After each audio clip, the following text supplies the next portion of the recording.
Porter Williams. Yeah, kia ora, Mr Speaker, thank you very much. Mr Speaker, with the indulgence of the House, I'd like to talk a little bit about my previous life, having worked with on a Child Protection Review Panel for a SIFS site. And what that was about. The panels came about because of some unfortunate incidents that happened in the community that resulted in the death of some children. And the Child Protection Review Panels were charged with reviewing the work of social workers, particularly in the child, youth and family environment, to ensure that they were given the best resources, the best support and the best networks into the community sector to ensure that they could do their work effectively and that we could minimise the harm to children in our community.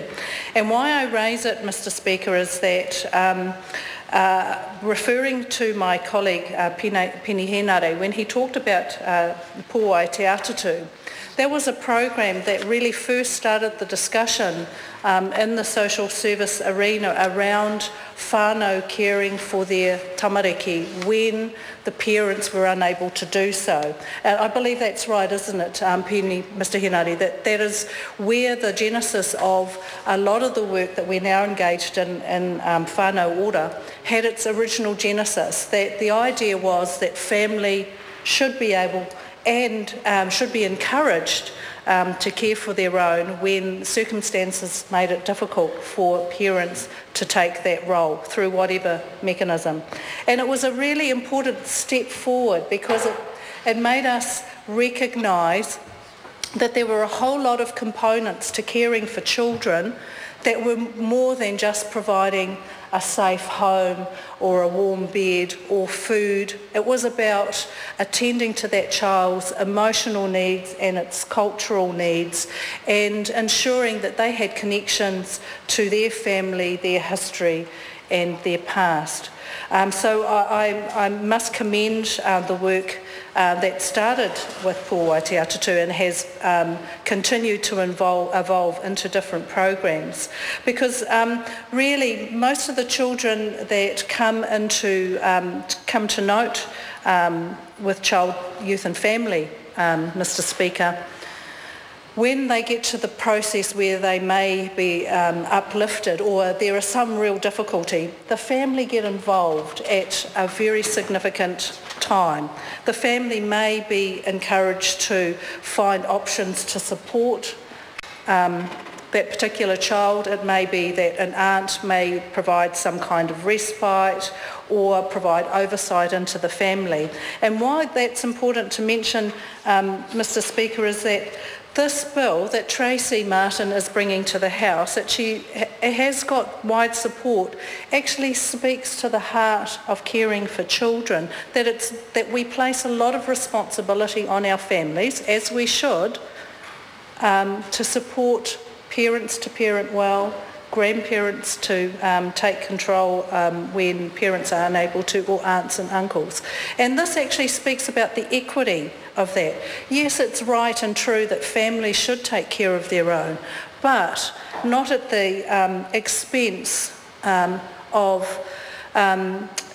being seen as unequal or having some inequity with other carers, such as paid foster carers. This is really about the principle of having an equitable response, equitable treatment for all children, that being the basic principle for this. So I really commend you, Tracy Martin.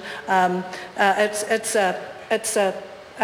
potentially a small, but it's actually a very significant step in ensuring that we treat all children equitably. And let's look at what has come from Pōai Te Atatu to what we currently view as a very important way of dealing with families, whānau ora.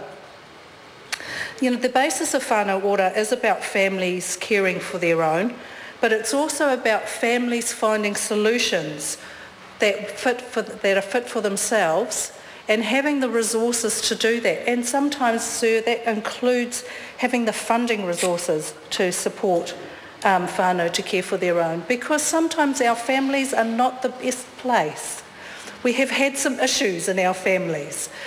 And we need to do a little bit of work on our families to ensure that they can be providing the appropriate care and support for our tamariki. And we know this, which is why whānau ora is such an important opportunity for families to deal with those long-standing issues. We must look at not the imposition, Mr. Speaker, but what actually happens to grandparents and aunts and uncles or even older siblings when they're asked to care for children, what that does to the dynamic of a particular family. And I want to refer to a dear colleague of mine who took on the children of her sister. Her sister was tragically killed at the hands of her partner in a family violence homicide, and my colleague was then asked to take care of these two children, in addition to her own children, one of which was a special needs child.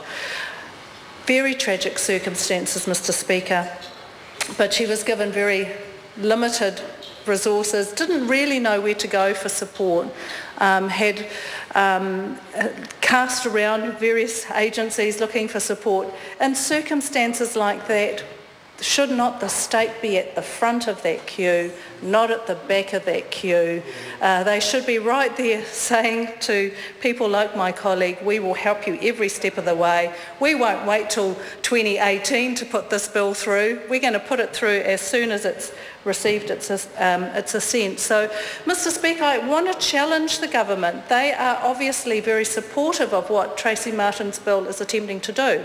And John O'Naylor I thought he had an extraordinary speech. I was very really happy to hear what he had to say. He obviously speaks from some experience. But then we look to when this bill is actually going to be in place, 2018. What's the significance of 2018? What is more significant is why it isn't going to be in place as soon as it's possible. So, Mr. Speaker, that's right. Thank you, Tracy Martin. This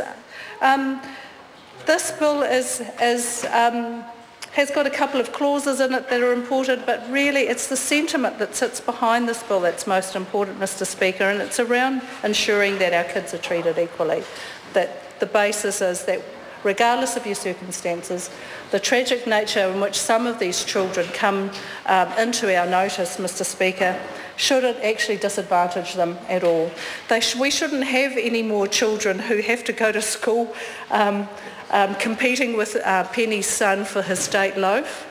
I think that's a delightful story, and I would like to encourage all parents who make date loaf to put that in their children's school lunches. Yeah, because that actually speaks to something. Families that are thinking about the nutrition of their children.